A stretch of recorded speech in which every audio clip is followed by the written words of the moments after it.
So we're back with another Dear sadieandp. And this is all we're doing right now. I don't know what else to do, so It's okay. It's okay. It's very interesting. well, we have some more letters from you guys, so we want to read them. Yeah. As So fast as possible before they get dated.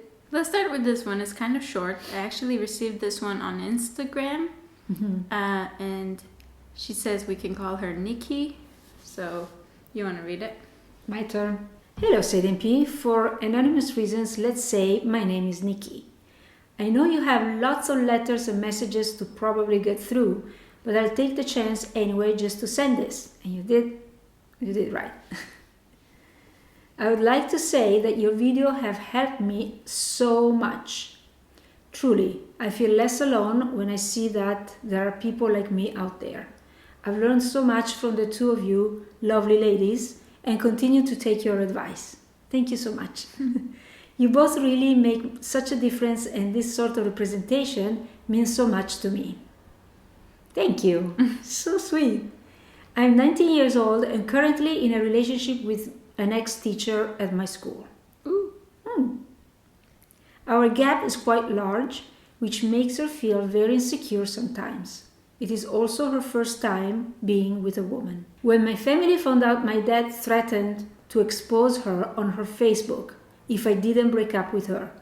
He thinks that we broke up and doesn't know we're still together. This woman is my entire heart, and she constantly reminds me that I have become hers. To protect this relationship from people like my father, we have decided to remain a secret.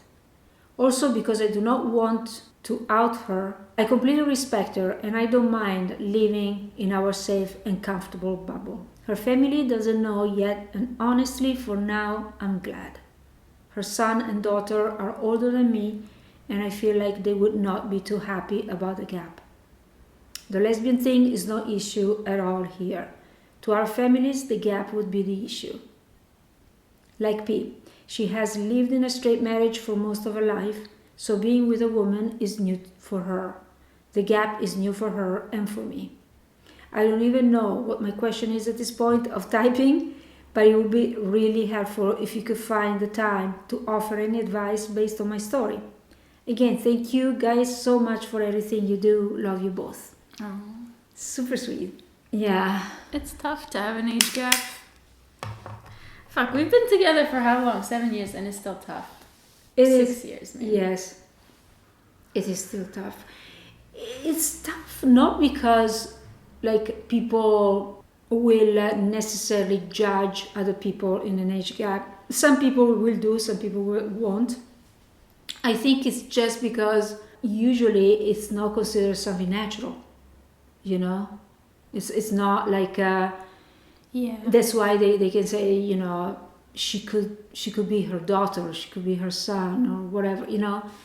And Yeah, just this morning we were having a random conversation. Yeah. Like, I was telling you that, I went to this place in Toronto. The first time I visited Toronto, I went there, and to the Rainforest Cafe we went there. Right.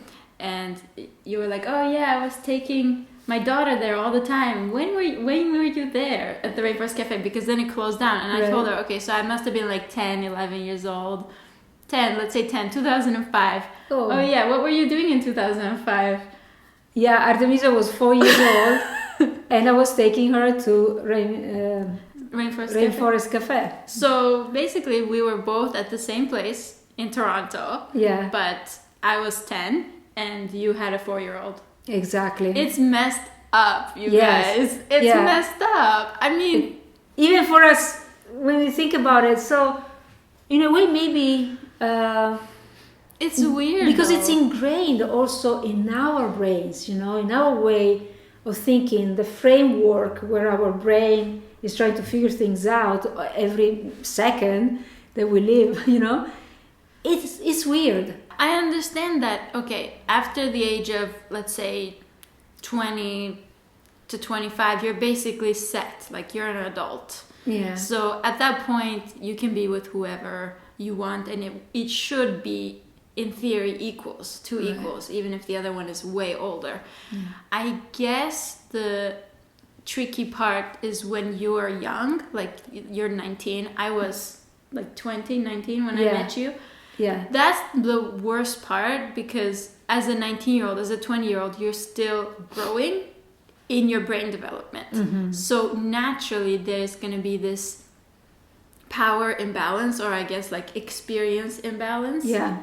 Even hormonally, you're actually still growing. I mean, I feel so much better now as a 27-year-old with her than I did when I was a 20-year-old with her. Yeah. Because I feel like I have my, feet on the ground. Like I'm actually, I know what to do with myself, Yeah, exactly. Yeah, totally. I mean, you develop, you grow up and develop your cognitive whatever functions in your brain and everything. So, I mean, and you perceive reality in a different way, you think in a different way, you feel in a different way. You feel more equal. Right. But still, even if at this age, actually, the more we proceed, the more we go ahead with our relationship, the more it becomes like this age gap is more and more real. Because maybe to you, because you're to me, because I'm getting older and you're not getting older. You're just still young. Plateauing. Yeah, exactly. So, and the expectations from people to say all the time, oh, she's your daughter, it's constant. It's really constant. And you just, you don't, like, still, you don't accept it within yourself, but you start, you learn how to live with it. That's right. Because in the end, you don't want to sacrifice a beautiful connection with a person just because, oh my gosh, everybody thinks that I'm your mom, you're my daughter, and so on. You don't want to sacrifice that, of course. So you learn how to live with this reality, which is really much ingrained in our own way of thinking, because we are also struck by other age gap relationship. So what it boils down to, the age is almost like a deformity. I'm gonna make a metaphor. Tell me if it makes sense. Yeah, because it's not. Yeah, imagine like in Beauty and the Beast, like the girl dating the Beast. Yes. Imagine the Beast just stays the Beast, okay? Yeah. And she's not gonna sacrifice the relationship, but everybody else around her is like, why are you with this Beast? Like he is not like you. And that's the main thing, is the older person is not like you. Why are you with somebody so different? Right? Exactly. And other people maybe will never accept it, but we have to accept it and just go on with our lives, because I'm not gonna leave you, even if you were a beast. Yeah, and neither do I. So I guess what you guys are doing is on the right track. I think that's what we would do, just being in our own bubble, especially if we were met with such a bad reaction from our families. We would probably have done the same thing. Yeah. Right? Yeah. I think we were lucky in a way that our family accepted us eventually. Yeah, totally. And you can only hope for that. I mean, with some hiccups on my side, but in the end, they had to accept it. Because in a way, the same way you learn how to live with it, they are learning the same thing, how to live with this and accept it. Yeah. Yeah. Maybe look at you and not be grossed out. Yeah. Yeah, it's normal. Also, tell them how your family was first reacting. So basically, I remember my mom, for instance, she was not so happy about the lesbian relationship. Actually, she was kind of accepting a lesbian relationship, but it's the age gap. Oh my gosh, she's so young. And she was saying, but this is a phase, right? This is one of your phases. And I knew that I couldn't explain my feelings, what I was feeling with this girl. And then I just said, yeah, it's just a phase. What do you think? We're just having fun. So I put it on a very superficial kind of perspective there. And she kind of I reassured her that this was not going to be forever. And then, she kind of got reassured about that. She was fine. and then she had to, like, year by year by year, was with the same person, right?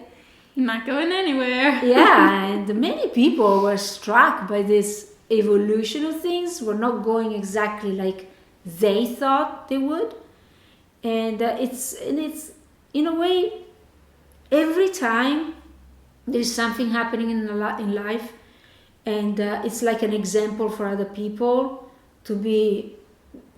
It's almost like a lesson to open their minds to something to some surprises, and then they start thinking, hey, wait a second, didn't go like we thought it would go. So there's something here. It's thought-provoking, and even if you guys feel difference is always thought-provoking, and it always helps to bring ahead this civilization, I believe. So be proud of that, at least. If you accept something, and you're not doing anything bad. All you're doing is opening people's minds. That's all. It's true, because back in the day, for example, you could have dated a person of color, and it would have been like, what are you doing? He's so different than you, or she's so different than you. Then it became about same-sex relationship. Yeah. Oh my God, you're with the same sex. Now we're past that. We're onto the age gap barrier, I guess. Yeah. It's just another one of those things. Maybe you just mentioned something interesting, because it reminds me of a movie that I watched when I was very young.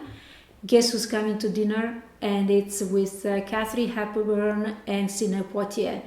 And he's a black actor, right? And in those times, like it was like, when was it? In the late 50s or 60s? I don't know, I have to check.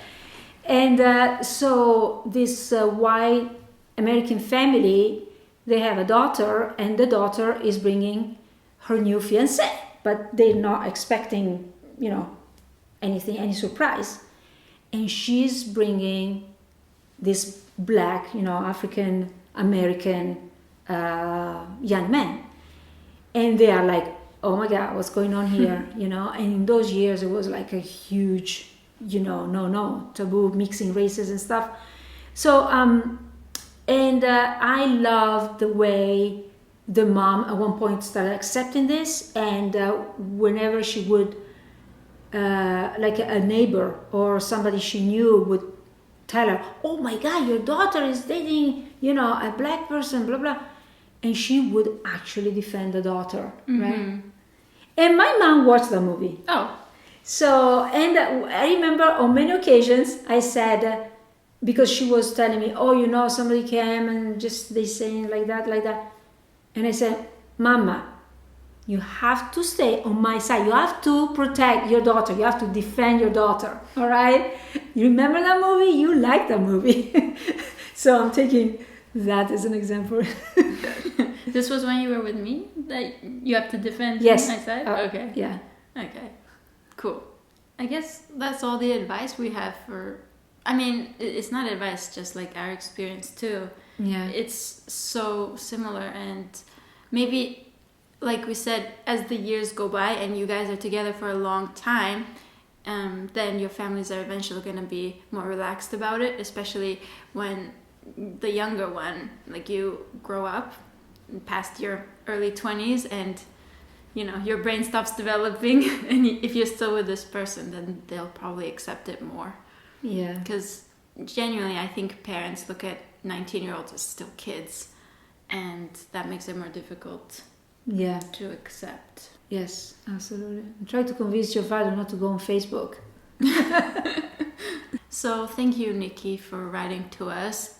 If anybody else wants to write to us, we prefer email, so I'll put our email right here.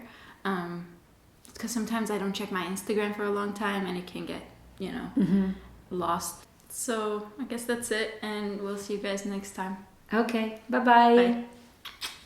We love you guys.